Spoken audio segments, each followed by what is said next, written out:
Let's have some fun here on Get Up. Game of more or less in the NFC East. These win totals come from DraftKings Sportsbook. Dominique Foxworthy, the Eagles total 10.5 wins. You go over under that.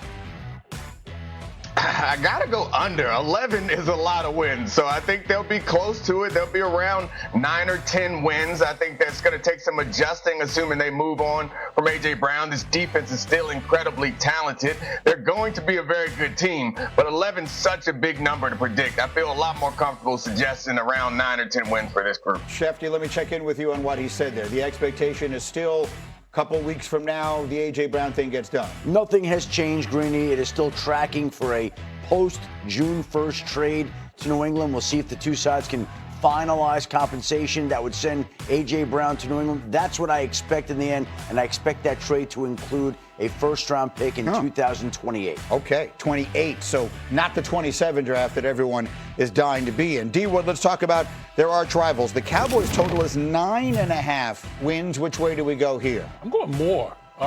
Listen, their offense is going to be able to score with anyone. Obviously, George Pickens signing his franchise tag, bringing him back in the fold. But look at all the pieces they added on the defensive side of the football, whether it be via free agency or the draft. I think this, if they're average defensively, they're going to be very interesting in the NFC as far as a playoff team. These are some of the pieces they've added on defense, including Caleb Downs, who, positional value aside, a lot of people thought might have actually been the best defensive player in this whole draft.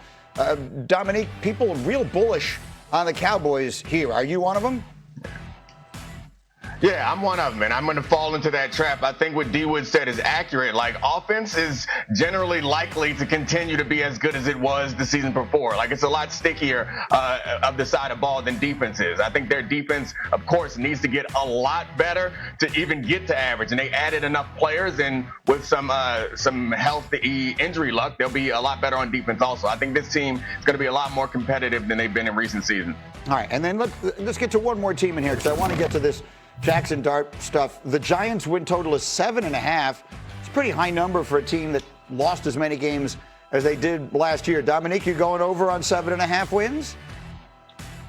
Yeah, I'm going over. I think that the biggest leap that a quarterback can make is from that first year to the second year, understanding how fast things work, using that offseason to get better. So while we're hearing that Malik Neighbors might be having had another surgery, I understand that adding Isaiah Likely to that offense adds some explosiveness there, and the pieces that they add to the defense, I think, makes this team a lot better. Of course, the new leadership that they have, they're going to have a much more buttoned-up organization, I think, and have a better season than 7 wins. They'll get to 8.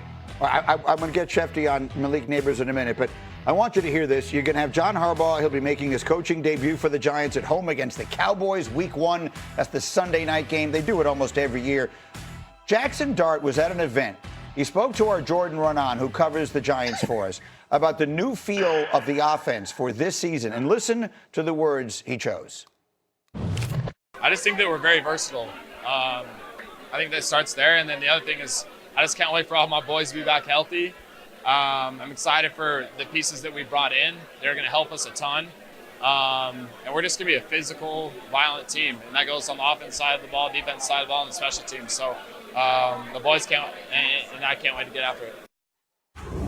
Listen, with all the conversation, maybe I'm taking the words very literally, but with all the conversation about how he needs to be a little less physical and a little less violent, those are the two words he chooses to describe what his offense is going to look like this year. Right? You want a physical, violent offense, but the quarterback isn't supposed to be a part of that. Right? The quarterback is supposed to be the guy standing behind it, watching everyone else be physical and violent. What did you think of him saying that, D. Wood? Usually you don't have your quarterbacks using those type of words. Right. Listen, as a lineman, I typically like that, but after the year that Jackson Dart had last year, where he kind of left himself out there quite a bit of time, you just hope for his sake.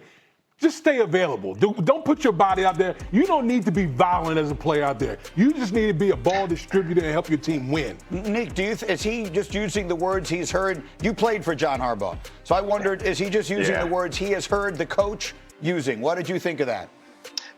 I think that's possible, but I also think, given what we know about Jackson Dart, he feels that in his heart. That is a genuine response from him. He believes that no matter who the coach is. And in his defense, everybody talks like that in football. You'll hear GMs say that. They ain't never hit nobody in their life. That's just the way that football players talk. It doesn't mean anything. Watch all the coaches. We're going to be violent and physical. They all soft. They can't bust a grape in a fruit fight, but they're going to say it. So I don't think that we need to jump to any conclusions on Jackson Dart. I hope that he did learn from last season. Him just talking greasy don't mean that he gonna go out there and be dumb again. I hope so. I love him. I mean, let me make it as clear as I can. If it sounds like I'm knocking him, I love the attitude. I love his intensity. I love his confidence. I think he has a chance to be a terrific player, and I think the Giants could be vastly improved. But he needs to stay out of the blue tent. I mean, they lost 4 games last year in which they had double-digit leads, right? You turn that around with decent coaching and just the law of averages,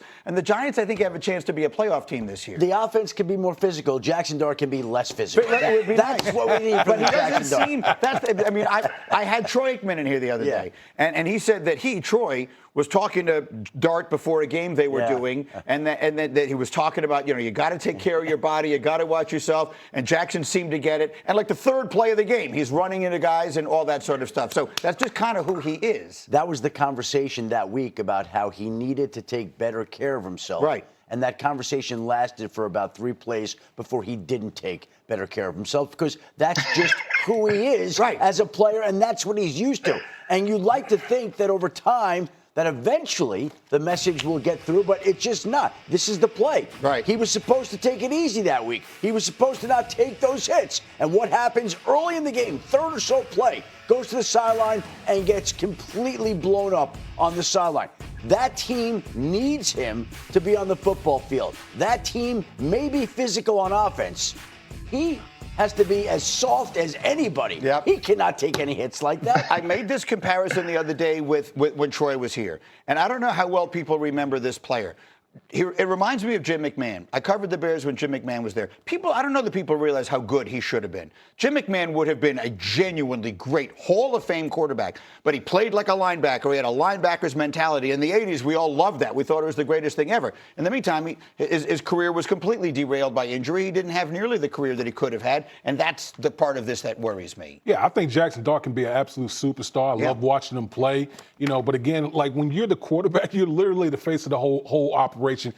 You got to be available. If you're not available, you're no good to anyone. You brought up Malik Neighbors, by the way. Shefty, what is the latest with the Giants' star receiver? Well, he recently underwent a second surgery on his knee to have some of the scar tissue taken out because it was causing some stiffness. Now, again, I don't know that it was a huge setback, but it's not something that you want to have happen for a wide receiver. They're still hopeful that he'll be ready for opening night against the Dallas Cowboys, that Sunday night opener at MetLife Stadium. But to have a second knee surgery like that is not something that you want to hear with your star, thoroughbred receiver. Nick, final word. Jim McMahon won a Super Bowl. So I think Jackson Dart, I'm sure that he will want his career to be long and fruitful, but that intensity, I think, pays off. So he has to be smart about it. Oftentimes when a quarterback does something physical, we all get excited on the team. They have the opposite effect over there. They're all going to be cheering when Jackson Dart steps out of bounds or slides just before someone lays him out.